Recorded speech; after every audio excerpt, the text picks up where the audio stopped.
ঈদের নামাজ পড়িয়া একটা যুবক কবরের কিনারায় হাউমাউ করে কান্না করে। ও যুবক ভাই, তুমি ঈদের নামাজ পড়েছো, এখন আনন্দ বাড়ি বাড়ি যাবে, তুমি কবরের কিনারায় দাঁড়ায় কান্না করো কেন? যুবক কান্না করে বলে, ভাইজান, গত ঈদে আমার বাবা আমার পার্শ্বে যায় নামাজে দাঁড়ায় নামাজ আদায় করেছিলেন। ঈদগাহে যখন বের হলাম, আমার আম্মা আমার মাথায় হাত দিয়া দোয়া করেছেন। আজ আমি যখন ঈদের নামাজে রওনা, আমার বিছানায় তাকায় দেখি আব্বা নাই, আমার আব্বা নাই, আমার আম্মাও নাই। কে আমার মাথায় হাত বুলাইয়া দিবে? আমার যায় নামাজের পার্শ্বে আমার কে নামাজে দাঁড়াবে? আজ আমি বড় ইতিম।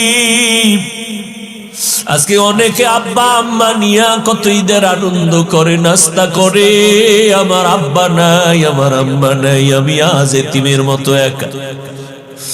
আমার মাথায় হাত বুলাইয়া একটু দোয়া করবে, সে আম্মা দুনিয়ায় নাই। আমার বাবা আমার মাথায় ছায়া দিয়া রাখবে, সে বাবাও নাই, আমি বড় এতিম। আমার পাশের মানুষ যখন আব্বু বলে ডাক দেয়, আমার কলিজাটা ফেটে যায়। আমার কপাল বুঝি খারাপ, আমি একবারও আব্বু বলে ডাক দিতে পারি না।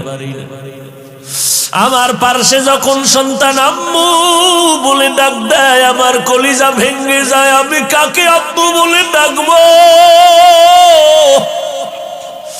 আমার মা নাই। আমি যত কষ্ট করতাম, যেখানে যাইতাম রাতের গভীর হয়ে গেলেই মা বাবায় টেলিফোন করতে, ও বাবা এখনো কেন ঘুমাও না, খানা খাইছো নি, শরীরের হালাতটা কেমন, বারবার টেলিফোন করতে। আজ আমার মা নাই, বাবাও নাই, টেলিফোনে রাত 12টায় কেউ খবরও নেয় না। না খাইয়া থাকলেও কেউ জিজ্ঞাসা করে না, ঘুমাইলাম কিনা কেউ খবর নেয় না। ও আল্লাহর বান্দারা, এখানে যারা আছেন এতিম, মা নাই, বাবা নাই, বড় আশা হয় এই রমজান বড় দামি একটা মাস। কবরের আযাব বন্ধ, জাহান্নামের দরজাগুলো বন্ধ। ওই কবরে কোনো আযাব নাই, রূহগুলো অপেক্ষায় আছে। সন্তান, আজকে তুই কোন ঘরে ঘুমাইতেছ? ওই ঘরের মালিক তো একদিন আমরা ছিলাম। আজকে তোরে বড় বানাইতে গিয়ে আমি মা কত ঘুম নষ্ট করেছি। না খাইয়া বাবা তোমারে আমারে খানা খাওয়াইতে এত কষ্ট করে বড় বানাইছেন। ওই মা বাবাকে ভুলিয়া তুমি কেমনে ঘুমাও রে বাবা? ওই মা বাবার জন্য তৈরি হও, কবরে সওয়াব পৌঁছানোর কি ব্যবস্থা করবা। রমজান আসছে, এই রমজান এত বরকতের মাস, তাকওয়া অর্জনের মাস। ও বান্দা, তুমি একটা নফল আমল 11 মাসে করবা, রমজানে করবা, তুমি এত দাম পাবা। একটা নফল অন্য মাসে করো, রমজানে করবা, ফরজের সমান সওয়াব হয়ে যাবে।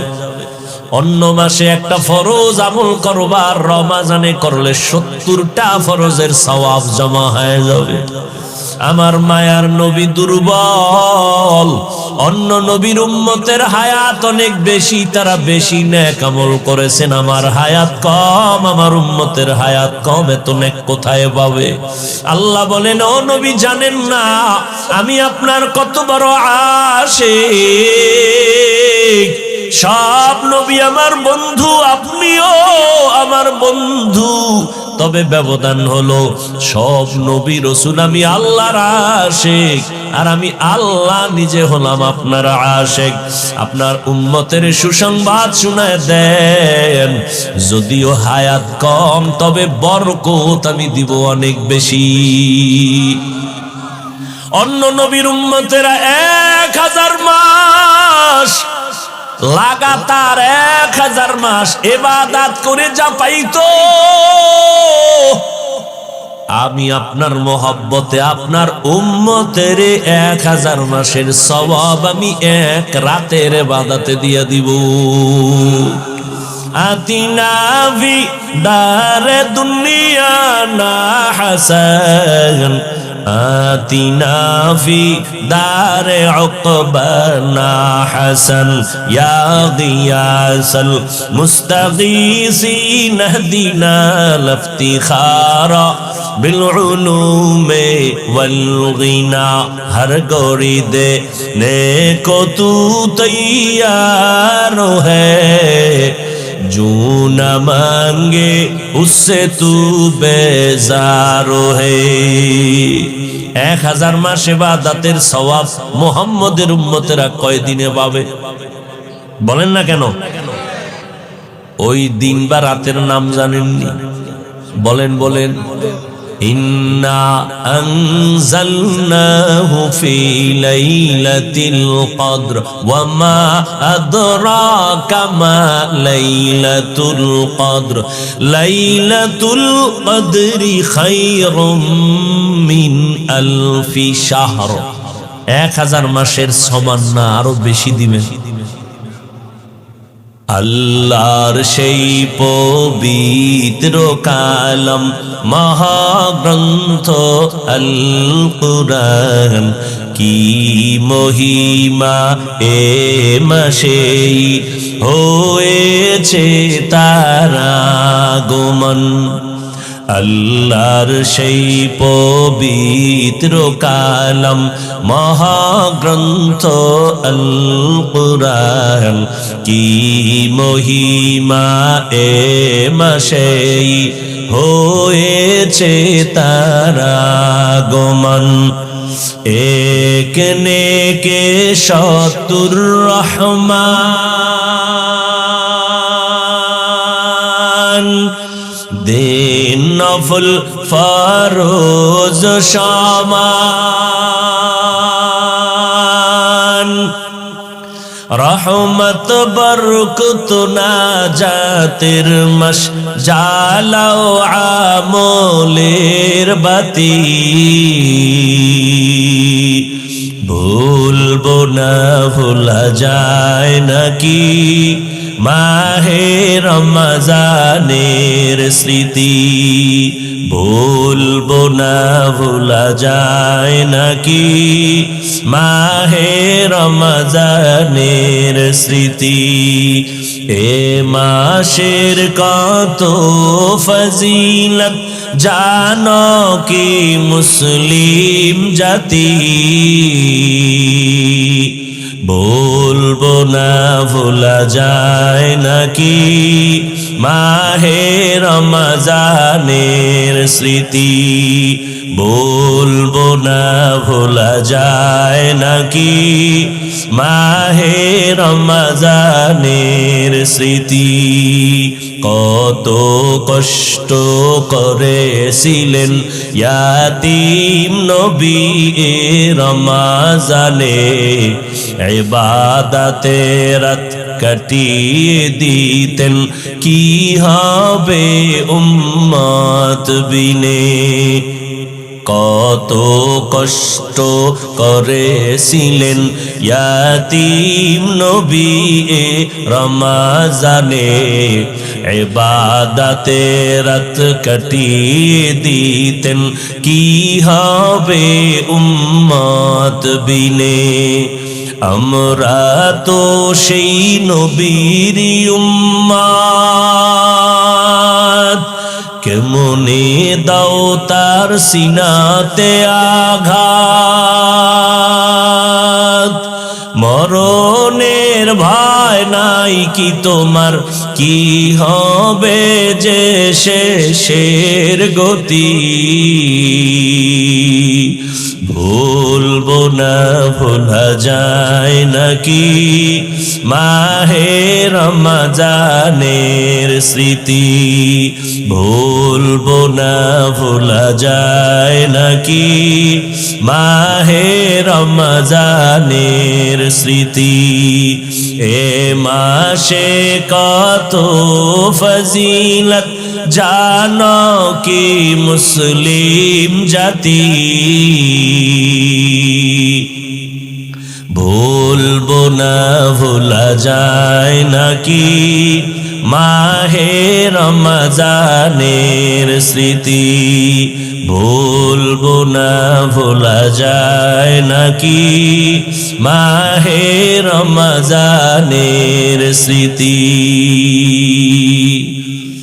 এমন এক বরকতের মাস, ভালো করে বুঝো। এই মাসে জাহান্নামের দরজাগুলো বন্ধ, কবরের আযাব বন্ধ রে বাবা। এমন এক বরকতের মাস। ও আল্লাহর গোলাম, এই রমজানে একটা নফল ফরজের সমান দাম, একটা ফরজ 70 গুণ বেশি। আল্লাহ বলেন তাকওয়ার মাকাম অর্জন করতে যদি চাও, রমজানের রোজার মাধ্যমে তাকওয়া অর্জন করো। দিনের বেলা রোজা রাখবা, তাকওয়া মানে গুনাহ থেকে নিজেকে পবিত্র করো। রোজার মাধ্যমে গুনাহ থেকে নিজেরে বাঁচাও। হাতের গুনাহ থেকে হাত বাঁচাও, চোখের গুনাহ, জবানের গুনাহ, কানের গুনাহ, অন্তরের গুনাহ, এর থেকে নিজেকে পবিত্র বানায় দাও। রাতের বেলা তারাবির নামাজ আদায় করো। কত রাকাত? 20 রাকাত। কম পড়বা না, একটা নফল ফরজের সমান এই সুযোগ আর পাওয়া কিনা জানা নাই। অতএব 20 রাকাত তো পড়বাই। আবার সুযোগ আল্লাহ দান করেছেন, 11 মাসে এই সুযোগ পাওয়া যায় না। 2 রাকাত কম পক্ষে হলো তাহাজ্জুদ পড়তেই হবে, কারণ 11 মাসে ওই তাহাজ্জুদের সময় ওঠার কোনো সুযোগ নাই। আর রমজানে সাহারি খাওয়ার পুরা টাইম হলো তাহাজ্জুদের টাইম। অতিও গভীর হয় রজনী যখন, নীরবে প্রভুর নাম জপিও তখন।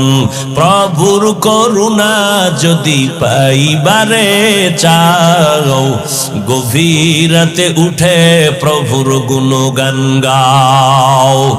আমার আল্লাহ প্রথম আসমানে হাজির, আল্লাহর কাছে চোখের পানি ছেড়ে তাহাজ্জুদের মুসাল্লায় দাঁড়াইও। 11 মাসে এই সুযোগ চাইলেও পাওয়া যায় না রে বাবা। রমজান সাহারি খাওয়ার টাইম, পুরা তাহাজ্জুদের টাইম। আল্লাহর কাছে 2 রাকাত নামাজ পড়ে গোপনে একা একা আল্লাহর কাছে কাঁদবেন, ও দয়ার মালিক, মেহেরবানি করে আমারে তুমি মাফ করে দাও। এই জীবনে গুনাহ করে করে জীবনটারে নাপাক করেছি, ও আল্লাহ তুমি মাফ করে দাও। সন্তানগুলোরে তোমার বান্দা বানায় নাও। আমার ব্যবসায় সমস্যা সমাধান করে দাও, চাকরির সমস্যা সমাধান করে দাও, বিবাহের সমস্যার সমাধান করে দাও। আয় আল্লাহ, আমার সন্তান পরে মনে থাকে না, তুমি ওর জেহেন খুলে দাও। বাবা হইয়া আল্লাহর কাছে চোখের পানি ছাড়বেন আর বলবেন, ইফতারির সময়, দোয়া কবুলের সময়, ইফতারি সামনে নিয়ে আল্লাহর কাছে দোয়া করবেন, ও দয়ার মালিক, একটা রোজাও ভাঙবো না। তুমি রোজার বরকতে আমাকে সুস্থ রাখিও মাওলা। একটা রোজা হুঁশ থাকতে ভাঙবো না। মরণ তো আমার একদিন হবেই। সুস্থ হয়ে মরি তাও মরতে হবে, অসুস্থ অবস্থায় মরি তাও মরতে হবে। অতএব হায়াতের মালিক কে? মৃত্যু দেওয়ার মালিক কে? আমার আল্লাহ যদি আমারে সুস্থ অবস্থায় নেন, করার কিছু থাকবে না। কত মানুষ সুস্থ, কোনো রোগ নাই, হঠাৎ বলে আমার বুকে ব্যথা, হঠাৎ জায়গায় চলে যায়। সবাই বলে হঠাৎ মরলো কেন? বলে স্ট্রোক করে মারা গেছে। ঠিক নেই?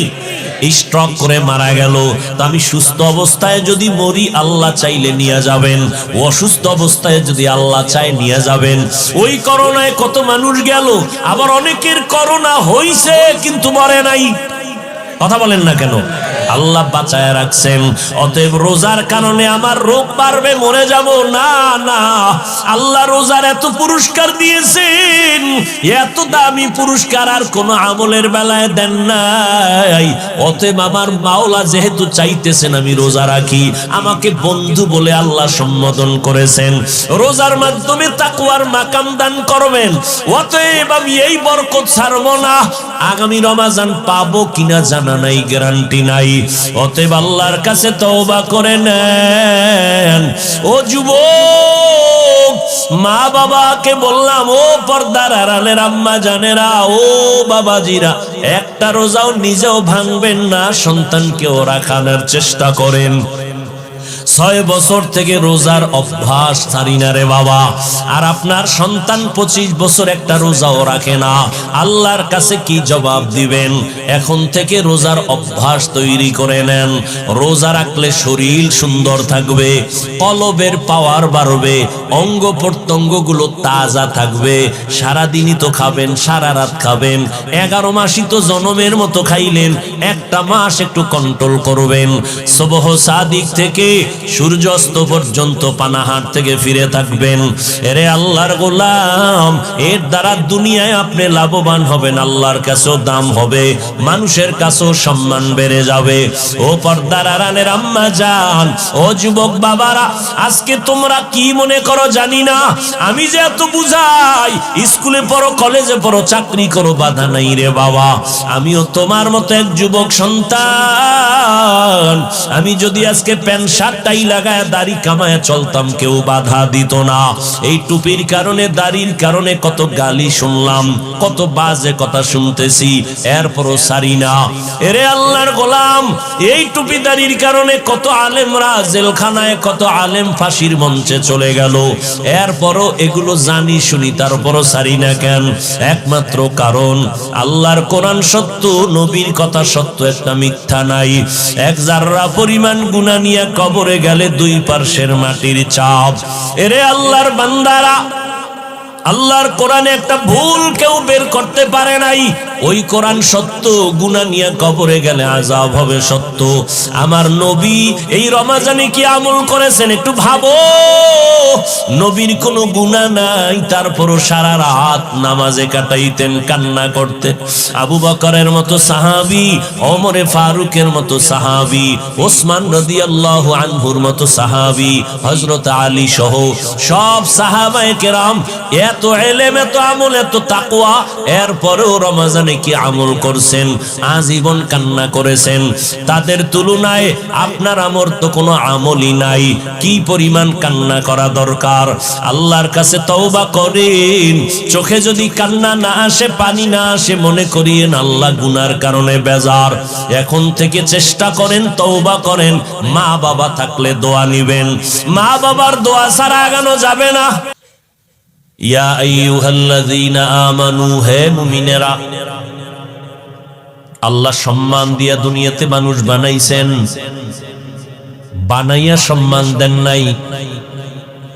এবার সম্মান যেন নষ্ট না হয়, পরিবেশ কিন্তু খারাপ। যেখানে পাঠাইছি পরিবেশ বড় খারাপ।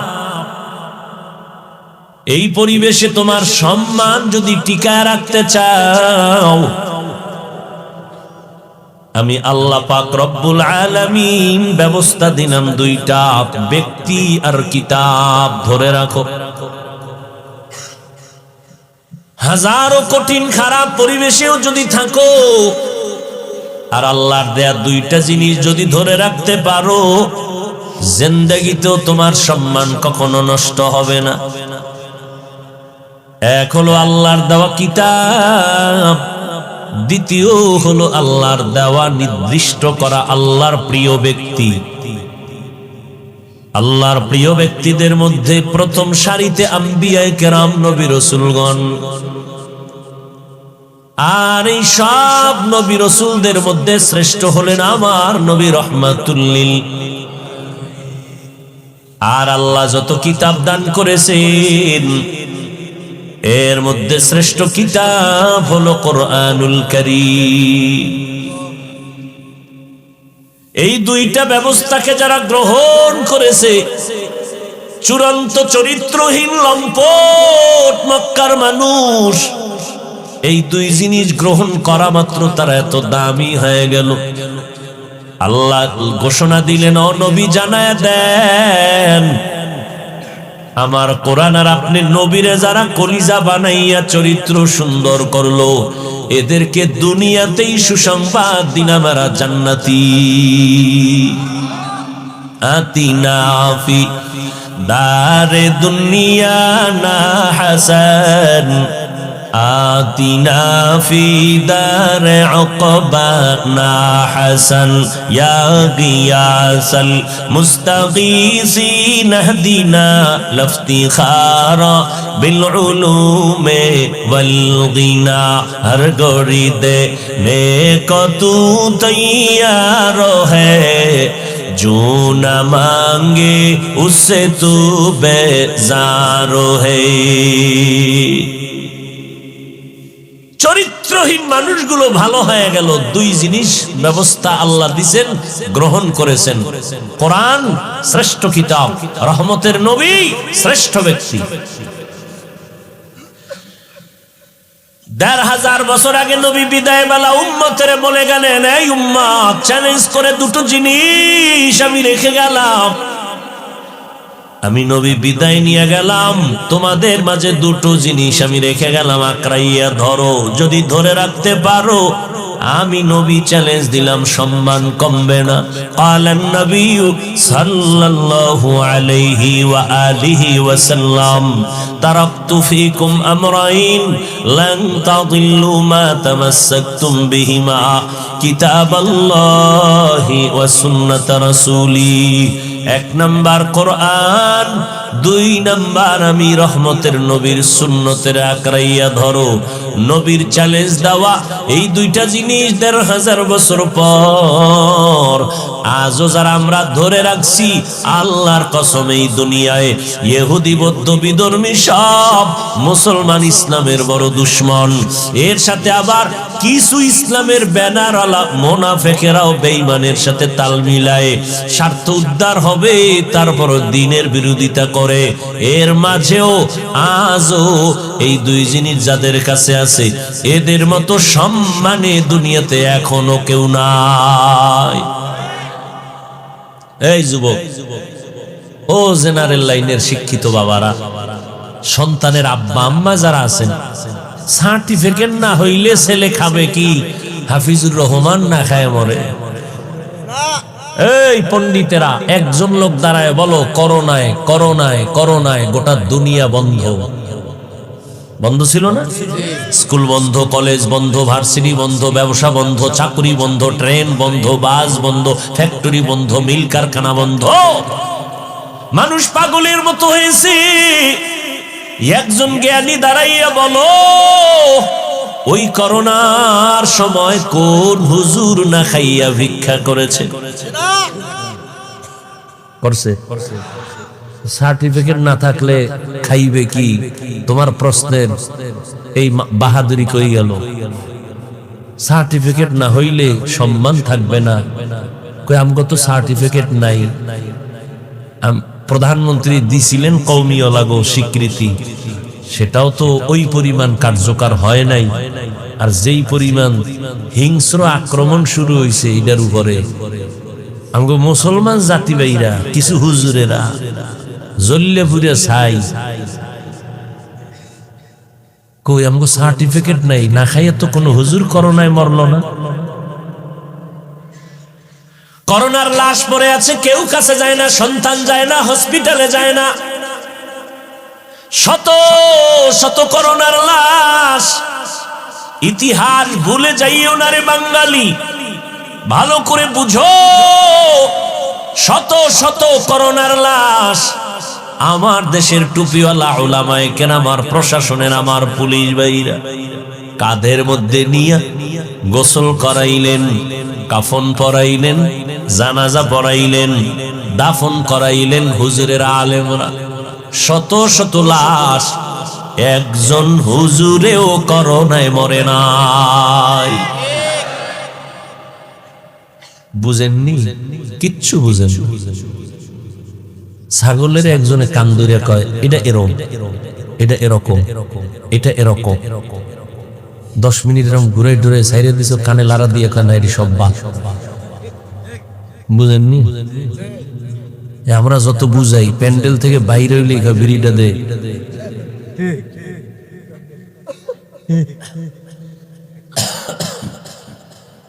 কিচ্ছু বুঝেন আপনাকে বোঝার অপেক্ষা আমরা নাই আমরা আল্লাহর উপরে ভরসা করে আছি যুগে যুগে যুগে যুগে যুগে যুগে যুগে যুগে এই টুপি, এই দাড়ি, এই নামাজ, এই রোজা, এই কোরআন, এই তেলাওয়াতের কারণে শত শত নয় হাজার হাজার হাজার হাজার লক্ষ লক্ষ মুসলমান আলেম ওলামা ফাঁসির মঞ্চে জুলুম করে ঢুকাইছে, মারছে, গাছের সাথে লাট ঝুলাইছে, মাদ্রাসায় আগুন দিছে, কোরআন শরীফ জ্বালায়া দিছে। আজও পর্যন্ত পারছে বন্ধ করতে? পারবে? এই মানুষ কমাও, মানুষ কমাও। কেন? বেশি হলে থাকবে কই, খাবে কি? তো কেমনে কমাই? বড়ি খাও, বড়ি। এই জেনারেল লাইনের বুদ্ধিমানেরা কথা কইবেন, আমগো হুজুরগো তো কোনো বুদ্ধি নেই, আপনারা মনে করেন আমরা বোকা।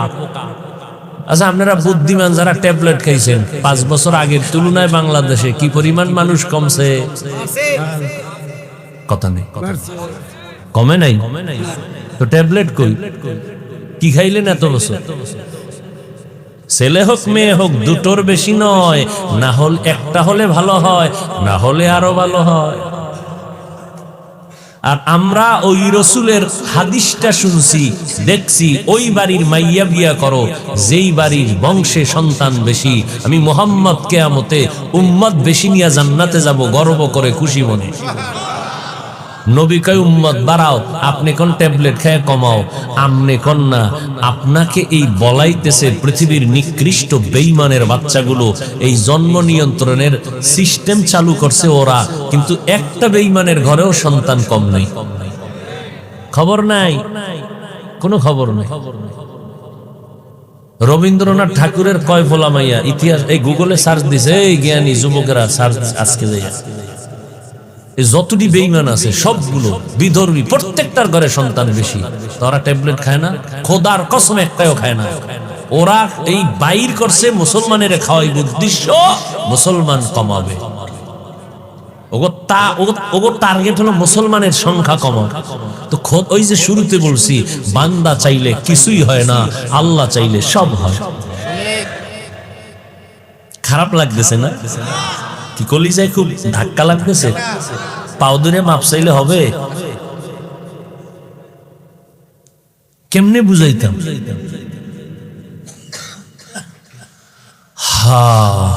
নবীজি যার কোনো গুনাহ নাই, একটা মশা মাছি পড়ে না। একটু চিন্তা করেন কথাগুলো, আমি বলতেছি আধা সেকেন্ডে, কিন্তু ভাইবেন যে এটা কেমন কথা, কেমন ব্যক্তি।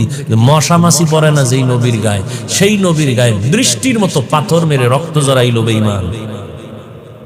তা আমগো উপরে আযাব গজব বিপদ আসবেন, এটা কেমনে বুঝেন? এগুলো জেনে শুনেই আল্লাহর পথে আছি আলহামদুলিল্লাহ। হাজারো বিপদে আমগো সম্মান কমছে? হ্যাঁ, এই যে এমপি সুমনের বাড়ি গেছি, কি কইছে হইনেন? ইউটিউবে খুলে আজকের বয়ান দেখেন কি বলছে সুমন সাহেব। মন্ত্রী মহোদয় দেখলে হুজুর দোয়া করেননি ঠিক মতো। আপনাকে দোয়া ছাড়া আমগো উপায় নাই, আমরা মাসে মাসে টাকা দিই না দোয়ার লাগিয়া। হায় হায় হায়, কি কথা বলতেছিলাম? এই কথা আনলাম কেন? শেষ।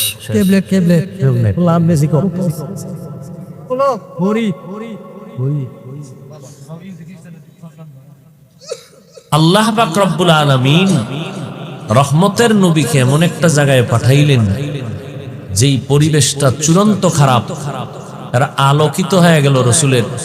মাত্র ব্যবধান কি 13 বছর। মক্কার মানুষের পরিবর্তনের ব্যবধান কত টাইম? কত? মাত্র 13 বছর। দেখেন তো, একটু খেয়াল করেন। এই 13 বছরে মক্কার মানুষ স্বর্ণের মানুষ হয়ে গেছে। নবী কি মেডিসিন ব্যবহার করলেন? খেয়াল করেন।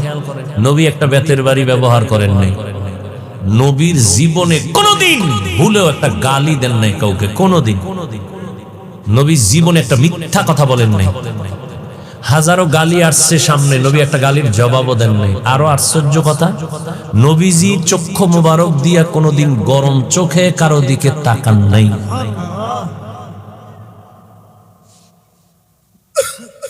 আমরা সেই নবীর উম্মত, আমগো আদর্শ কি? আমরা আছি কোথায়? তো আল্লাহ মানুষকে সম্মান দিয়া পাঠাইছেন। সম্মান ধরে রাখো দুই জিনিসের দ্বারা, কোরআন আর রসুলের সুন্নাত। এই দুই জিনিস এখনো যাদের কাছে আছে তারা শান্তিতে। আমরা হুজুরেরা শান্তিতে এটা না, খবরদার এই কথা মনে করবেন না। কয়েক মাস আগে গুলশান এক হাজী সাহেব, বিশাল পাগড়ি লাগানো, এত টাকার মালিক। এই খেয়াল করেন, আমি কিন্তু বাজে কথা বলি না, খুব খেয়াল করি। প্রতি মাসে 110 কোটি টাকা। কত? প্রতি মাসে সরকারকে দেয় গ্যাস বিল। কি বিল? গ্যাস বিল দেয় সরকারকে 110 কোটি প্রতি মাসে। হাজী সাহেব প্রতি মাসে তার কর্মচারীর বেতন 95 কোটি প্রতি মাসে। কর্মচারী যারা কাজ করে এদের বেতন কত প্রতি মাসে? নাম কইলে অনেক ব্যবসায়ীরা চিনতেও পারেন। উনি জামাত ছাড়া নামাজ পড়ে না, জীবনে মাদ্রাসায় পড়েনি। কি বলবেন, আমরা হুজুর ছাড়া সব জাহান্নামী? হ্যাঁ, তাহলে যার কাছে রসুলের সুন্নত আছে এর কাছে সম্মান আছে। আপনি ডাক্তার হন, এর ডাক্তার আছে না, বহু ডাক্তার, মাথার তাজ, বিষয় কি? রসুলের আদর্শ আছে। রুগী সিরিয়ালে কয়ে আজান হয়ে গেছে, বন্ধ, নামাজ হবে পরে, রুগীর সিরিয়াল, বসো। আপনি পারেন না কেন? ও যুবক বাবারা, তোমার মতো যুবক জীবনেও মাদ্রাসায় পড়ে নাই, স্কুল কলেজে পড়ে, 5 ওয়াক্ত নামাজ পড়ে নাই, বাস আমাকে হুজুর টুজুর লাগবে না, তোমারে ফিডাইতে তোমার জাতি বাইরি যথেষ্ট। আল্লাহ ধরে কবে, এই বেঈমান, তোর পাশের যুবকটা স্কুলে পড়ে নামাজ পড়লো, তুই পড়লি না কেন? র‍্যাব, আর্মি, পুলিশ, বিডিআর চাকরিজীবীরা নামাজ পড়ে, তুমি পারলা না কেন? হুজুর বাদ দাও, কথায় কথায় হুজুর টানো কেন? হুজুর বাদ। তোমার লাইনে SP, DC, OC, barrister, professor, doctor, engineer, 5 ওয়াক্ত নামাজি, মাথায় অল টাইম পাগড়ি, যাও সুপ্রিম কোর্টে যাও, সুপ্রিম কোর্টের বিচারপতি, লম্বা জামা পরা, 5 ওয়াক্ত নামাজি, এই দাড়ি, উকিল, কোর্টে উঠে জেরা করতেছে মামলা নিয়ে, 5 ওয়াক্ত নামাজ, আজান হয়ে গেছে, নামাজে দৌড়। আমাকে হুজুর লাগবে না আপনাকে সাইজ করতে, মাওলায় সাইজ কেমনে করবে? আমাকে হুজুর লাগবে না। আর আমি এখানে যে আপনাদের বয়ান করতেছি, আমি একবারও বলবো না যে আপনারা হুজুর হয়ে যান, আমি একবারও বলবো না। আমি বলবো যে স্কুলে আসো থাকো, কলেজে পড়ো পড়ো, সারবা না ওই লাইন। হুজুর হওয়ার দরকার নেই, এত বেশি হুজুর আমাকে আর বেশি হুজুর লাগবে না, বহু বেশি হুজুর হয়ে গেছে এখন। এত হুজুর ভণ্ড, আহলে হক হুজুর খুঁজা বের করা বড় কঠিন হয়ে গেছে। এখন আমগো দেশে বেশি দরকার doctor, engineer, SP, DC, OC, এই বেশি দরকার। বেশি মানে কি, আদর্শওয়ালা দরকার। তাসলিমার মতো ডাক্তার হইলে তো লাভ নেই, জায়গায় জায়গায় জুতার বাড়ি ছাড়া খাইবে কি? ওই ডাক্তার চাই না, আদর্শ ডাক্তার চাই, আদর্শবান ইঞ্জিনিয়ার চাই, আদর্শবান প্রফেসর চাই, আদর্শবান ডিসি, এসপি চাই, 5 বেলার নামাজ পড়বে, ওসি সাহেবের মানুষের কলিজা দিয়া মোহাব্বতের দোয়া দিবে, নামাজ পড়বে, এগুলো চাই। তাহলে আমাকে হুজুর গার এত ওয়াজ লাগবে না, আর ওয়াজের জন্য অনুমতি আনতে জুতা ক্ষয় করা লাগবে না। আল্লাহ সবাইকে বুঝার তৌফিক দান করেন। রমজানুল মুবারক আল্লাহর কাছে প্রিয় হওয়ার এক বড় মাধ্যম হলো রমজানের এই রোজা। আল্লাহ প্রথম দেখেন, আল্লাহ কত মায়া করেন আমাদের। দুনিয়াতে কোনো মালিক পাবেন না কর্মচারীরে বন্ধু বলে, কাজের লোকেরে কোনো মালিক বলে না আমার বন্ধু, পৃথিবীতে আছে। আল্লাহ কেমন দয়াময়, তিনি বলেন গোলাম যারা আমার, দুনিয়ার বান্দা যারা তোমরা আমার গোলাম, এর মধ্যে যারা মুমিন তোমরা আমার বন্ধু, আমি তোমাদের বন্ধু। ইয়া আইয়ুহাল্লাযীনা আমানু, হে আমার বন্ধুরা। আল্লাহ বন্ধু শব্দ বলে মোহাব্বত কমাইলেন না বাড়াইলেন? মোহাব্বত যখন বেড়ে গেছে তখন তা বললেও বন্ধু মনে কষ্ট নিবে না, খুব খেয়াল করেন। বন্ধু বানাইয়া মোহাব্বত বাড়ায় দিলেন, এই বন্ধু তুমি আমার বন্ধু। মালিক যখন গোলামের বন্ধু বলবে, গোলাম খুশি না বেজা? কম খুশি না বেশি? আল্লাহ কয় মুমিন তুমি আমার বন্ধু। এবার মোহাব্বতের দাবিতে আল্লাহ যদি একটা কাম দেয় কঠিন, বন্ধুরে বন্ধু কঠিন কথা বললো, এটারে দোষে নেয় না।